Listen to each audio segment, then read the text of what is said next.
Beberapa waktu yang lalu ada teman yang tanya ke saya apakah beternak entok itu bisa dijadikan sebagai, mata pencaharian utama keluarga.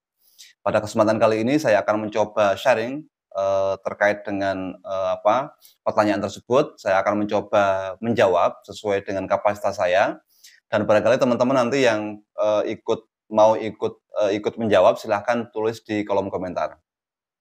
Yang pertama, bahwa ternak entok itu merupakan salah satu bidang usaha yang saat ini cukup potensial, karena minat, masyarakat terhadap kebutuhan daging itu meningkat. Selain itu, minat dari masyarakat untuk memelihara entok juga semakin besar begitu. Sementara, permintaan besar tapi tingkat ketersediaan barang di pasar itu masih relatif sedikit. Karena itu, peternak entok tentu masih, terbuka luas gitu peluangnya untuk digeluti oleh teman-teman semua. Nah, pada waktu yang lalu saya sudah mewawancarai salah satu teman yang kebetulan mahasiswa, yang kemudian memelihara entok sejumlah indukan 20. Dia menceritakan bahwa dari 20 indukan itu dia bisa menghasilkan pendapatan bersih sebanyak 1 juta begitu. Nah, tentu dengan, analisa yang sudah disampaikan pada video sebelumnya, silahkan teman-teman nanti cek di video sebelumnya. Nanti silakan teman-teman, menganalisa sendiri apakah kemudian, ternak entok itu bisa dijadikan sebagai mata pencaharian utama.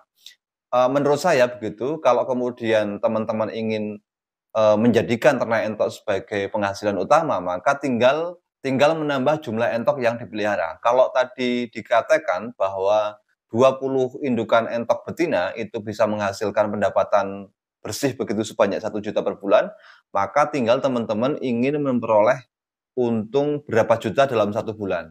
Kalau teman-teman kebutuhannya per bulan itu sebanyak, 2 juta, maka tinggal dikalikan 20 kali 2, otomatis indukan yang teman-teman pelihara itu, minimal harus 40 ekor.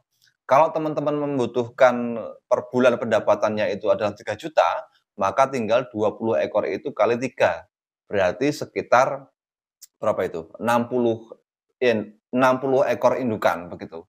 Jadi prinsipnya, apa, ternak entok itu bisa dijadikan sebagai pendapatan utama keluarga. Prinsipnya bahwa jumlah yang dipelihara itu juga menentukan tingkat pendapatan yang teman-teman peroleh.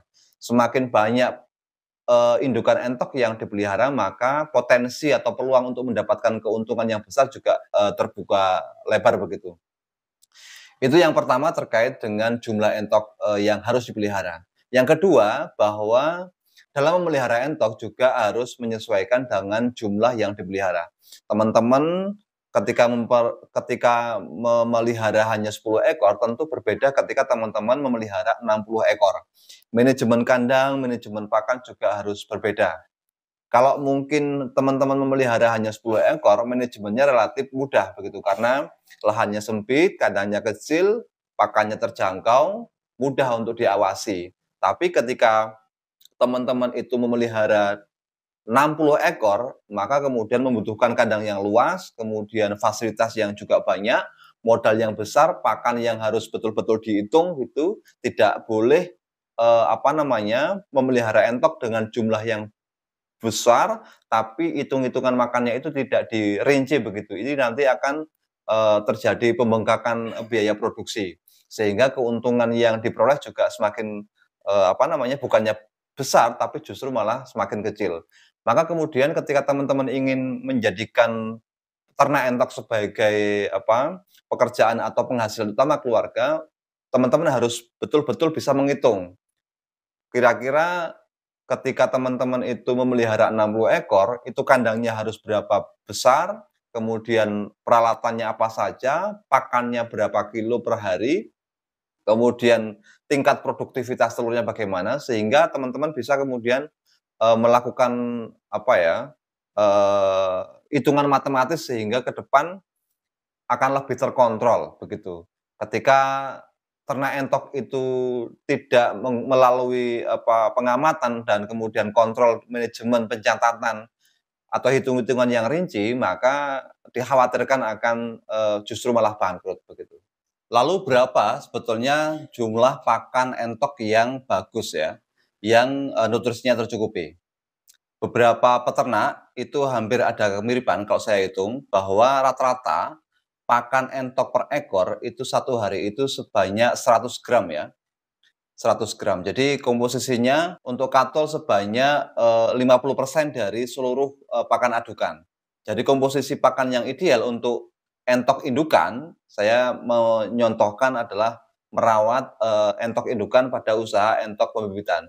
Jadi untuk pakan indukannya itu sehari itu sebanyak 100 gram begitu. Campurannya 50% bekatul, kemudian ada jagung giling begitu, kemudian konsentrat, atau juga kalau teman-teman punya itu juga bisa diberikan ikan rucah atau keong ya. Kemudian 30%-nya itu pakan alternatif, bisa hijauan, kemudian bisa yang lain-lain lah.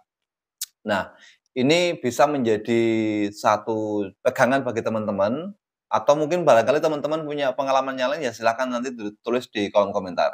Tapi beberapa peternak yang saya temui dan saya pribadi di rumah juga mempraktekkan, satu ekor indukan itu membutuhkan pakan sebanyak 100 gram. Barangkali juga ada yang kurang dari takaran itu ya silakan saja. Yang penting prinsipnya entoknya sehat, bisa bertelur dengan lancar. Nah, kenapa kemudian pakan entok itu harus dijatah ya, harus ditakar? Karena entok itu sebetulnya makan berapapun itu akan habis begitu. Kalau tidak ditakar maka kebutuhan pakan akan membengkak dan itu akan membebani biaya produksi pada ternak entok kita. Jadi sekali lagi bahwa 80% kesuksesan ternak apa saja, ternak ayam, ternak entok, ternak bebek, itu 80%-nya keberhasilan 80% itu biayanya itu terserap oleh pakan begitu. Kalau kita gagal dalam melakukan manajemen pakan, maka usaha kita itu nanti terancam juga gagal. Dari beberapa peternak yang saya temui di lapangan, mereka sebagian besar itu belum melakukan pencatatan terkait dengan pemberian pakan entok. Jadi para peternak rumahan ini yang memelihara mungkin 10, 15 itu rata-rata mereka ketika saya tanya itu relatif agak agak kebingungan atau gagap untuk menjawab setelah satu hari itu berapa kilo katul, kemudian konsentratnya itu berapa, hijaunya itu berapa. Nah, saya mengharap atau berharap pada teman-teman yang relatif masih pemula di ternak entok, saya mengharap agar proses pencatatan itu dimulai dari kecil begitu. Meskipun teman-teman hanya memelihara 10 ekor, maka proses pencatatan biaya pakan itu juga sangat penting. Ini nanti akan berguna ketika teman-teman akan mengembangkan atau memelihara entok dalam skala besar. Kalau teman-teman itu sudah mengetahui rincian pakannya per 10 ekor atau per 20 ekor, maka ketika teman-teman ingin memelihara dalam skala 60 ekor atau 100 ekor atau 200 ekor, maka teman-teman bisa kemudian menghitung kalkulasinya, menghitung perencanaannya sehingga berapa modal yang dibutuhkan itu juga jelas begitu. Tapi ketika tidak ada pencatatan, maka kemudian akan kebingungan ketika usaha ternak entok itu akan dibesarkan. Intinya bahwa ternak entok itu bisa dijadikan sebagai lahan atau mata pencarian utama. Tapi menurut saya begini, bahwa sebetulnya kita itu jangan pernah bergantung pada satu mata pencarian utama. Semakin banyak pintu-pintu pekerjaan, semakin banyak pintu-pintu penghasilan, itu maka akan semakin baik untuk perekonomian keluarga kita. Jadi istilah pekerjaan sampingan menurut saya itu tidak tepat begitu. Karena meskipun teman-teman memelihara skala rumahan begitu 40 ekor, 20 ekor, tapi tetap harus fokus.